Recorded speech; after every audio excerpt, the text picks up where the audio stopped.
On l'applaudit très très fort. Monsieur Mohamed Abou.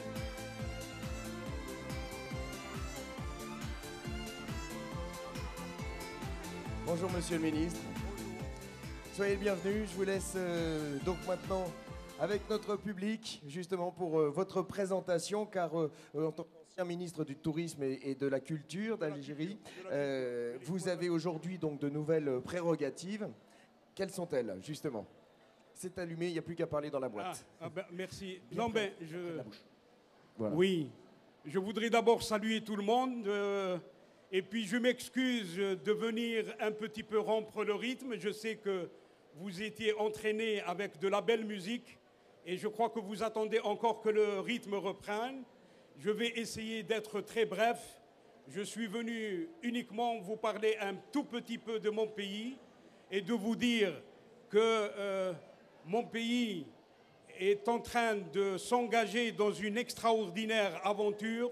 Pour ceux qui ne connaissent peut-être pas l'Algérie, c'est un pays qui est nouvellement indépendant parce qu'une quarantaine d'années d'indépendance, ce n'est pas énorme. Il est en train de s'engager dans 3 aventures en même temps. Il est en train de découvrir son patrimoine, il est en train de se construire et il est appelé par la mondialisation à s'ouvrir.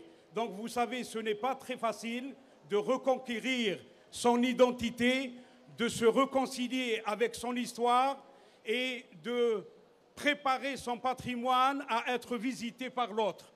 Mais vous savez, nous avons une histoire de douleur, une histoire de souffrance, comme beaucoup de pays, et elle nous a appris à nous ouvrir à l'autre. Et le patrimoine, qui est le patrimoine de l'Algérie, est en fait le patrimoine mondial.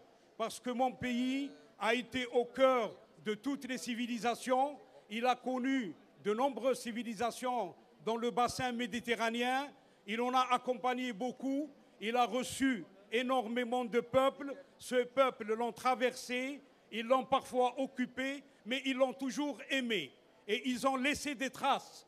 Et ces traces, je suis persuadé, appartiennent à chacun d'entre vous. Alors, mon pays a eu cette chance d'avoir une très grande part de la mémoire de l'humanité. Il en est très fier et il fait tout ce qu'il faut pour que ce patrimoine soit valorisé et soit réouvert à ceux qui vont retrouver ses racines dans tous les édifices qui nous appartiennent. Alors, je voudrais vous dire que déjà, au début du 19e siècle, Victor Hugo disait ceci: dans un édifice, on trouve 2 dimensions. Il y a l'usage et il y a la beauté. L'usage appartient au propriétaire, mais la beauté appartient à tout le monde. Et donc, c'est à partir de là que nous essayons de reprendre en main notre patrimoine, de le mettre en valeur, de l'entretenir et de le préparer à vous accueillir, à accueillir toutes les personnes qui se préparent elles-mêmes à regarder ce patrimoine. Parce que le patrimoine, c'est vrai qu'il peut permettre au tourisme d'élargir son offre, de la diversifier, mais un patrimoine mérite aussi qu'on se prépare pour aller le voir. Il mérite qu'on apprenne un petit peu l'histoire, il mérite qu'on fasse une préparation culturelle pour aller le voir. Alors, je vais vous parler de l'Algérie, mais en fait, l'Algérie est plurielle. Et d'ailleurs, ce n'est pas l'Algérie, c'est les Algéries. Le nom même de l'Algérie, c'est un ensemble d'îlots et d'îles. Donc, dans le nom même de l'Algérie, il y a déjà la multiplicité, il y a déjà le pluriel. Et si vous allez dans un pays qui est le mien et qui est le vôtre aussi, parce que je suis persuadé que dès que vous mettez les pieds dedans, vous allez l'aimer, eh bien, c'est plusieurs pays en même temps. C'est plusieurs pays en même temps. Et je voudrais vous donner un petit exemple. Beaucoup de gens connaissent probablement sur la côte d'Alger le site touristique de Tipaza.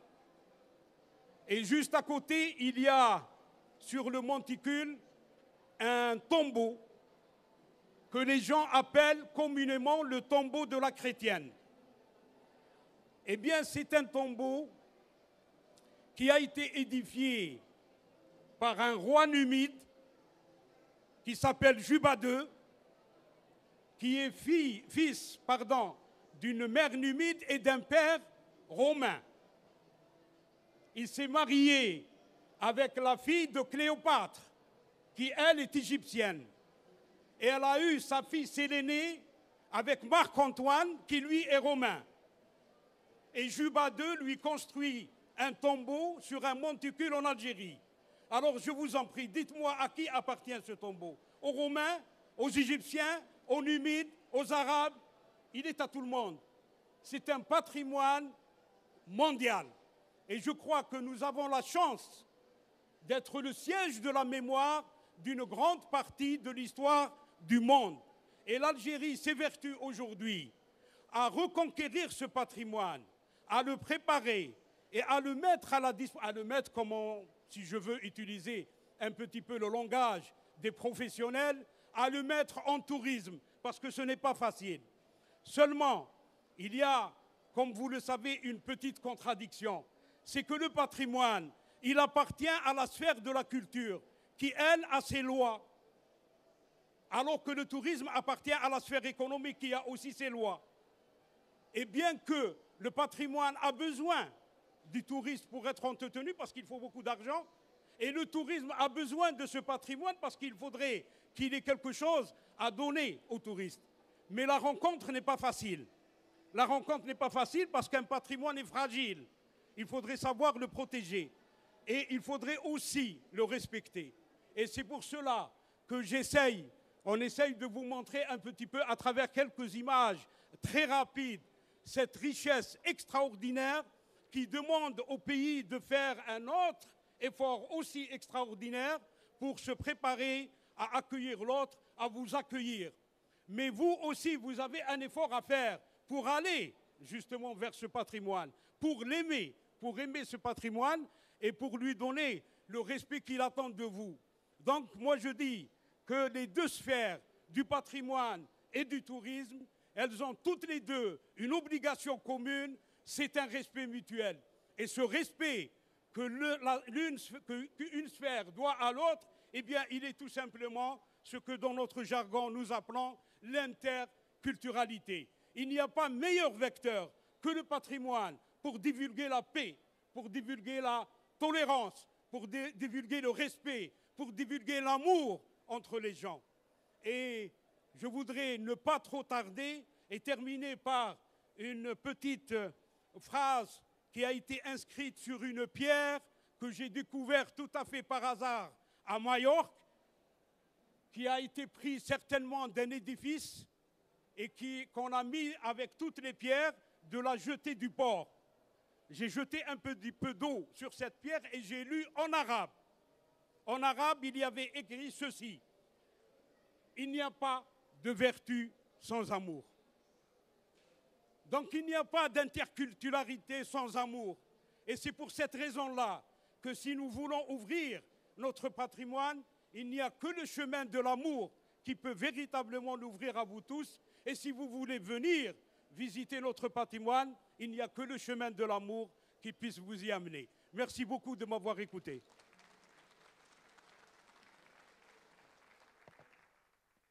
Merci infiniment, Monsieur le Ministre. Merci beaucoup. Et oui, l'Algérie est un très très beau pays à découvrir ou à redécouvrir.